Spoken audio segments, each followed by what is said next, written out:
Hello, alhamdulillah, mwiriwe mutemeze muri amahoro, nizere ko meze neza, ibintu biri kugenda neza inshallah khair. Sasa ngiye gusubiza umuvandimwe inshuti ya televiziyo yacu One TV, aho yabajije agira ati ese umuntu amaranye amezi 6 n'umukoresha wiwe nyuma bikaza kunanirana bigenda bite? No kuvuga ngo iyo umaranye n'umukoresha wawe amezi 6, no kuvuga ngo igihe kigeragezwa kiba cyararangiye. No kuvuga ngo ikigaragara nuko hari ibyo uba warabonye yuko bishoboka. Iyo ubona ibintu bitazashoboka, uba ufite amahirwe igihe cyose amezi 3 ya mbere cyangwa ari 6 ya mbere, uba ufite amahirwe yo kurekarama. Wamara kurekarama, niba ari ukuguhindurira bakaguhindurira icyo ushaka cyangwa icyo usaba ukagisaba bakakiguha. Ariko iyo amezi 6 arangiye, uba waramaze kwemera akazi.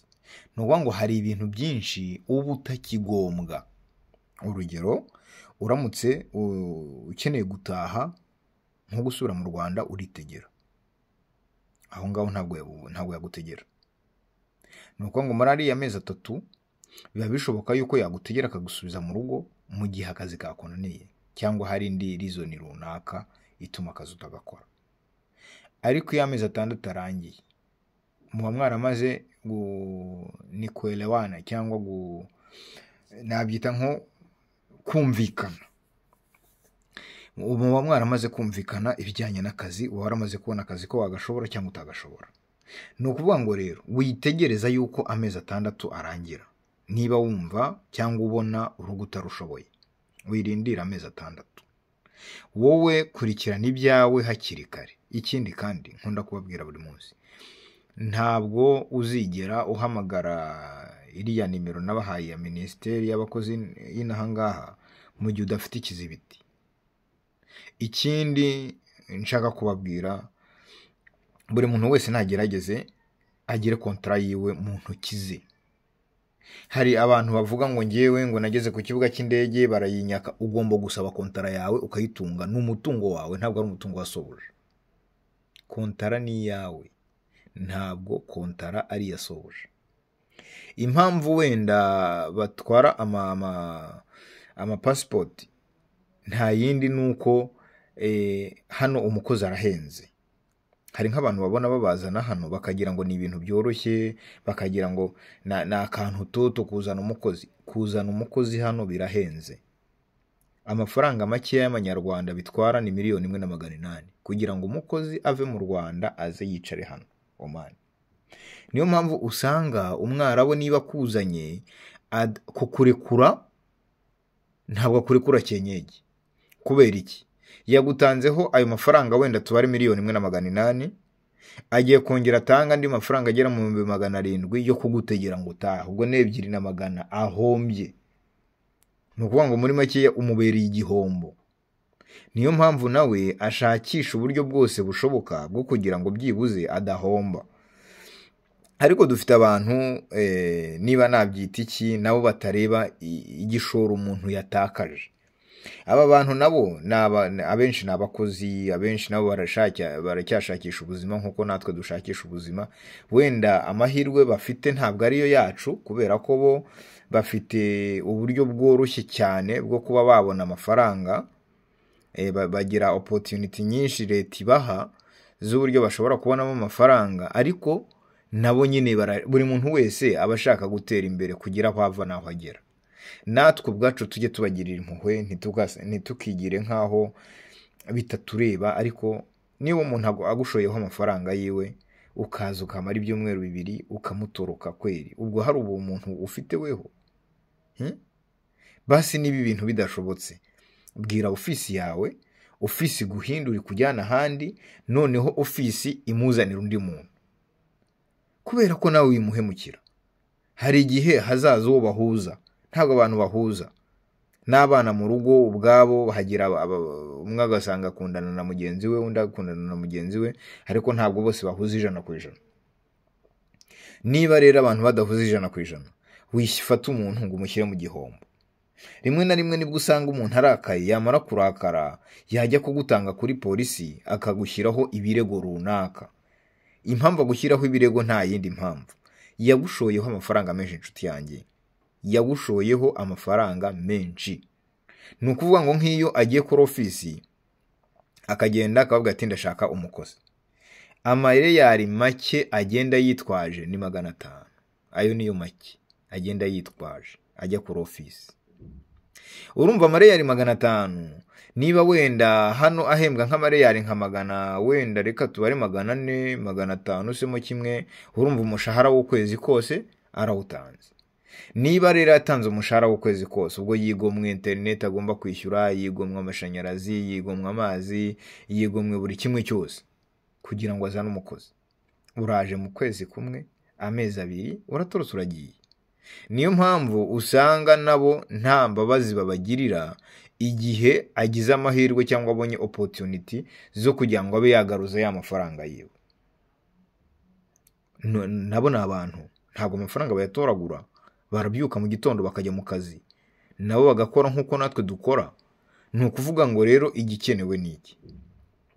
Tudateye bagenzi bacu ibihombo, twagakwiriye kujya niba umuntu aje mu gihugu ukaza urugo rukakunanira, ukabwira ofisi yawe, ofisi ikaguhindurira ikakujyana ahandi, birashoboka pe, birashoboka cyane. Aho bigorana kuri wa wundi wazanwe n'umuntu utagira ofisi cyangwa utagira address. Aho ngaho niho bigorana, kubera ko ahandi yakuzanye ntabwo yabona aho akujyana. Ni ukuvuga ngo iyo byanze aho ngaho nta handi wajya nyine, ntabwo bishoboka ko wajya ahandi, uhita wihambira aho ngaho kuko nta yandi mahitamo ahari. Niyo mpamvu ari bishoboka abantu bakagiye baze inaha ngaha, bakaza bazanwe na ofisi azwi afite ibyangombwa hano, kubera yuko icyiza cyo kuzanwa na ofisi nuko ikibazo cyose ugize ofisi iragikavaringa. Ariko iyo uzanwe n'umuntu runaka, ni ukuvuga ngo none se aragufasha igeze, araguhindurira urugo se, araguhindurira akazi se? Ntabwo bishoboka.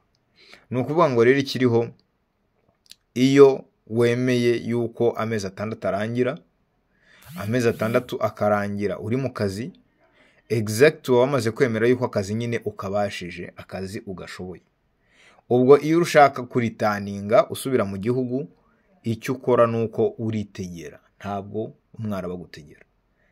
Keretse akugiriye impuhwe, ariko atagutegeye ntabwo ari inshingano ze, ntabwo ari inshingano ze.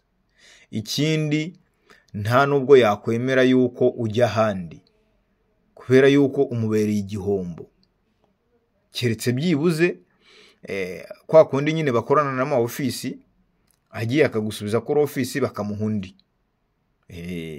Gusa nawe ikibazo ugira iyo bakujyanye kuri ofisi bakakujyana ahandi, ni iyo ugiye gusinya contract kugira ngo ugire ibyangombwa, bisaba yuko starting azero, tangirira ku busa, kubera ko ntabwo wakomerezaho kandi ugiye kugira visa z'abantu babiri batandukanye.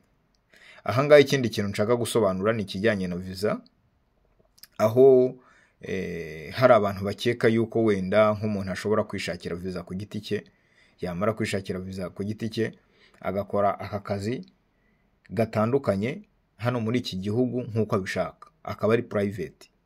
Hari n'uwabimbajije arambaza ati ngewe ko ndi mu Rwanda, ndamutse nshatse ibyangombwa ngashaka visa yanjye, ntabwo nayibona nkaza ngakora akazi ka housemaid ariko ndi private? Ntabwo bishoboka. Kondisiyo yo kugira ngo ubone visa y'akazi muri iki gihugu ni ukuba ufite uje gukorera, cyangwa ukaba ufite amafaranga uje kwikorera. Kwikorera bisaba reka mbyite tini namba, nkuko no mu Rwanda ari tini namba, reka mbyite tini namba. Hano bisaba license. Iyo license biterwa n'akazi ugiye gukora, ariko akenshi na kenshi bakubaza back statement. Iyo back statement iba igomba kugaragaza byibuze yuko kuri konti yawe hariho amareyari 1500. Iyo ngiyo ako ni kakazi gaciriritse kakandi ko hasi. Urugero, ushaka nko gukora salon de coiffure cyangwa ushaka gukora nka coffee shop, cyangwa ushaka gukora gusuka nyine utuntu turi aho ngaho, mbese akazi gato cyangwa aka business gato gaciriritse kadasaba ibishoro byinshi, ako ngako niko byibuze bagusaba kuri konti yawe yo kuba ufite 1,500. 1,500 kiragera muri miliyoni hafi 7-8 z'amanyarwanda aho ngaho. Ayo mafaranga iyo bafite kuri konti uraplayinga bakaguha visa yuko ugiye kwikorera. Iyo visa rero ibyo byangombwa byose kugira ngo ubibone mu ntoki zawe, kugira ngo visa ikugereho, amafaranga makeya ushobora kwespendinga ntabwo ajya munsi y'amariyari 700 kugira ngo visa ikugere mu ntoki yitwi yawe wowe wikorera, ukajya igenda wongeza. Gusa iyo wamaze kuyibona iyo visa bihenda mu gutangira, ariko ubutaha ntabwo bakubaza bya bindi wishyura amariyari 200 gusa bakakongerera visa. Ni ukuvuga ngo rero ushaka visa ku giti cyiwe nuko agomba kuba afite amafaranga, afite ubushobozi. Iki gihugu kukibamo ni amafaranga n'ubushobozi. Ikiza cyaho nta misoro ihari wenda ngo uvuge ngo ndashinga ako coffee shop nzajya nsoraho ya hano. Umusoro waho utangirira ku 30,000 by'ireyari. Ni ukuvuga ngo niba business yawe iri munsi y'30,000 by'ireyari nta musoro bagusaba. Hari utuntu bashobora kukubwira wenda runaka utuntu ariko nta musoro bagusaba. Niyo mpamvu nyine nabo bashyiraho amakondisiyo asa naho agoranye kugira ngo ushaka gukora business ayikore kuko afite ubushobozi bwo kuyikora. Igihe ufite iyi self employment visa uba wemerewe no kuzana undi muntu umwe, uba wemerewe gushaka indi visa imwe, uba ufite uburenganzira bwo gusabira undi muntu umwe visa. Iyo amafaranga abaye menshi wenda kuri banke ukabereka ko ufiteho nka 3, 4, 5, 10 bagenda bakwemerera abantu wemerewe gushakira visa cyangwa wemerewe kuba wakwangaje ngo baba abakozi bawe bijyanye n'amafaranga werekanye ufite kuri konti. Kubera yuko kondisiyo hano ngira ngo narabivuze ubushize, kondisiyo yo muri iki gihugu kugira ngo baguhe visa y'umukozi yaba uwo mu rugo cyangwa umukozi uciriritse ni ukuba winjiza ugaragaza ko ufite aho winjiza, uburyo winjizamo amafaranga atari munsi y'amariyari 300 buri kwezi. Ni ukuvuga ngo rero yaba ushaka visa ku giti cye ngira ngo nabimusobanuriye inzira yabinyuzamo, yaba wa wundi usoje amezi 6 namusobanuriye yuko bidashoboka yuko yaritaninga ngo asubire mu Rwanda atitegeye.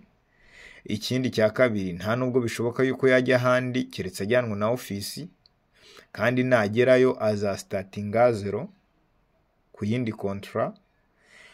Ni ukuvuga ngo rero tujye tugerageza dukurikize ibiri mu makontra yacu kugira ngo ibintu bikomeze kugenda neza. Mukomeze gukurikira rero televiziyo yacu One Way TV, aho tubagezaho ibiganiro bitandukanye byiza bisobanura buri muntu wese uburenganzira afite n'icyo yakora kugira ngo akazi ke kagende neza kandi azacyure ubushobozi nk'uko aribwo yaje gushaka. Ntiwibagirwe gukora subscribe na share kugira ngo ibiganiro byacu bijye bikugeraho ku gihe. Ciao ciao.